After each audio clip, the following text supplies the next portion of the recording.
Friends, welcome to Learning and Teaching. Today we will discuss heuristic method. In our previous videos, we have already discussed inductive deductive method, analytic synthetic method and problem solving method. So today we will discuss about heuristic method. Now what is an heuristic method? The term heuristic is derived from a Greek word which means I find and I discover. जो हॉरिस्टिक method इसमें क्या होता है, बच्चे को self dependent बनाया जाता है, यानी कि टीचर कोई प्रॉब्लम देता है और उस प्रॉब्लम का सॉल्यूशन बच्चे को खुद ढूंढना होता है। टीचर उस प्रॉब्लम के सॉल्यूशन को ढूंढने में कोई हेल्प नहीं करता है, बच्चा खुद रिसर्च करता है। वो किसी बुक की हेल्प ले सकता है, किसी रिकॉर्ड की हेल्प ले सकता है, खुद एक्सपेरिमेंट कर सकता है, यानी कि उससे कोई भी प्रॉब्लम है उसका सॉल्यूशन खुद ढूंढना होता है। इसलिए कहा गया है कि I find and I discover. Here the child is put in the place of discoverer. वो क्या बन जाता है? डिस्कवरर बन जाता है। This method Mphasis experimentation. इस मेथड में एक्सपेरिमेंट में ज़्यादा जोर दिया जाता है। The teacher becomes an observer. और टीचर क्या करता है? ऑब्जर्व करता है, यानी कि बच्चा जो भी प्रॉब्लम का सॉल्यूशन ढूंढता है उसे उन चीज़ों को केवल ऑब्जर्व करता है और उस प्रॉब्लम का सॉल्यूशन उस बच्चे को खुद ही ढूंढना होता है।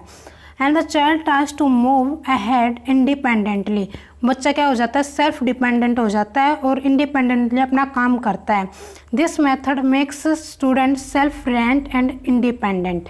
ठीक है, अब क्या है प्रोसीजर, क्या होता है इसमें? This method requires the student to solve problems experimentally.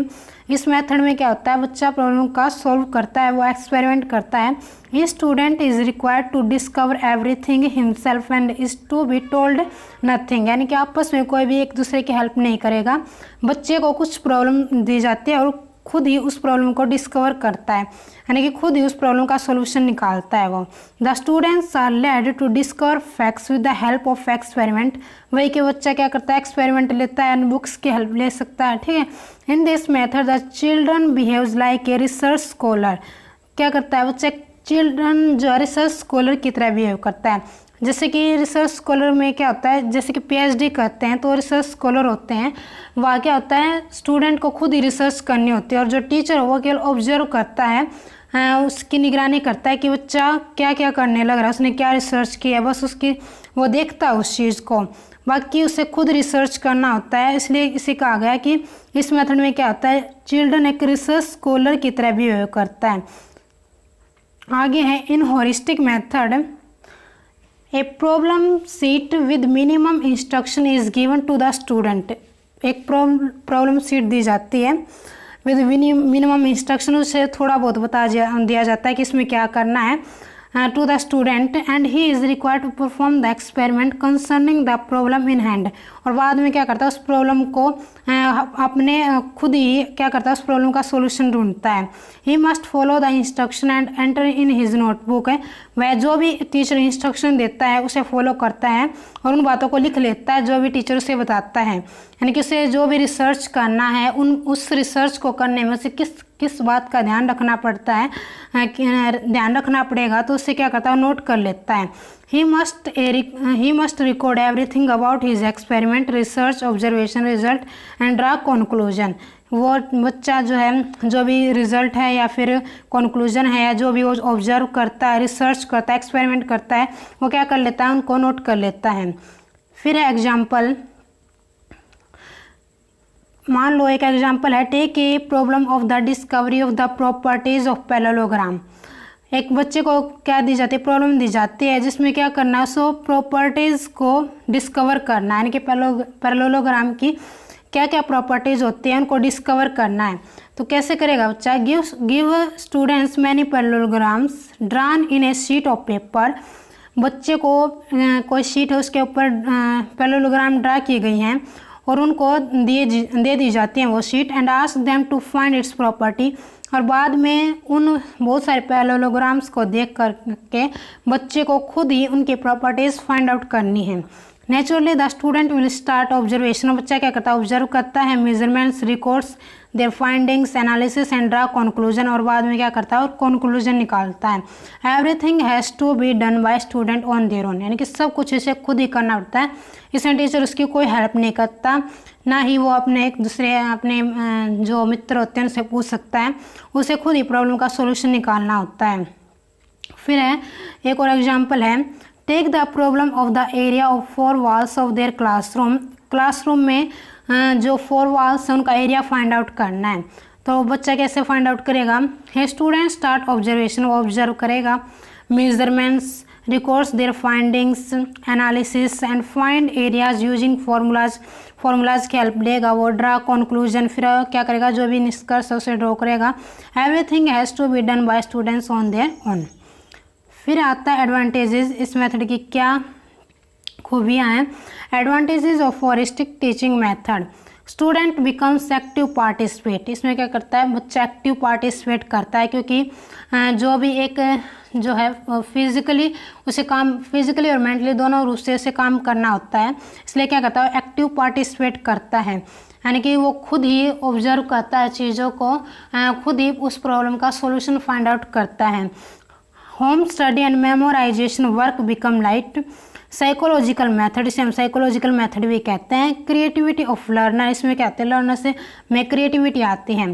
Develop scientific attitude, independent, इससे बच्चा इंडिपेंडेंट बन जाता है इस मेथड की हेल्प से।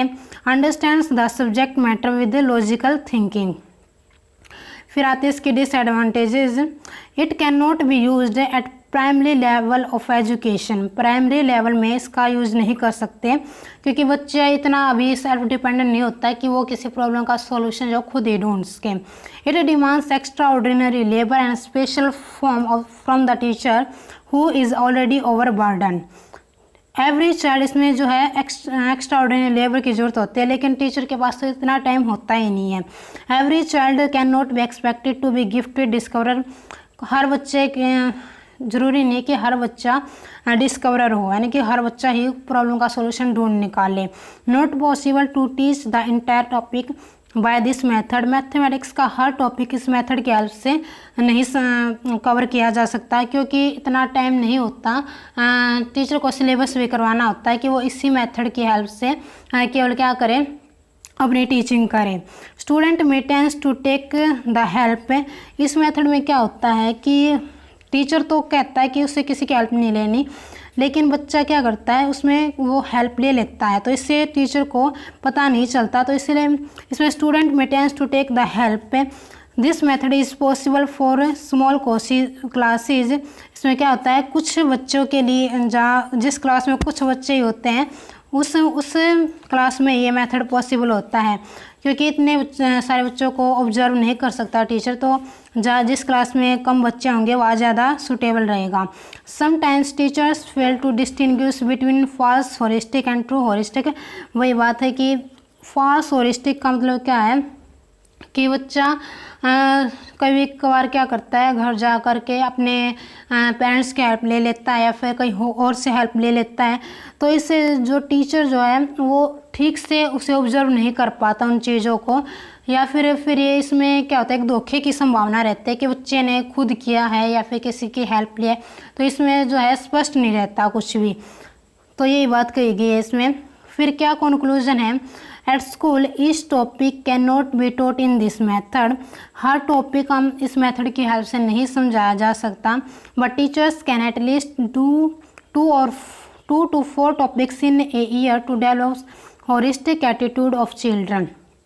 इसमें क्या होता है, ये मेथड भी इम्पोर्टेंट है, लेकिन हम इसी मेथड के सहारा लेकर के टीचिंग नहीं कर सकता टीचर, क्योंकि बहुत सारे इसके डिसएडवांटेजेस भी हैं, लेकिन बीच बीच में टीचर जो है इस मेथड का यूज़ कर सकता है, ताकि जो बच्चा उसमें एक्टिव पार्टिसिपेट बना रहे, वो चीज़ों को खुद ऑब्जर्व करे और खुद ही क्या करे, रिसर्च करे, इससे उसकी मेंटल पावर भी तेज़ होती है और उसका जो इंटरेस्ट है वो भी ज़्यादा डेवलप होता है। Thank you, have a nice day.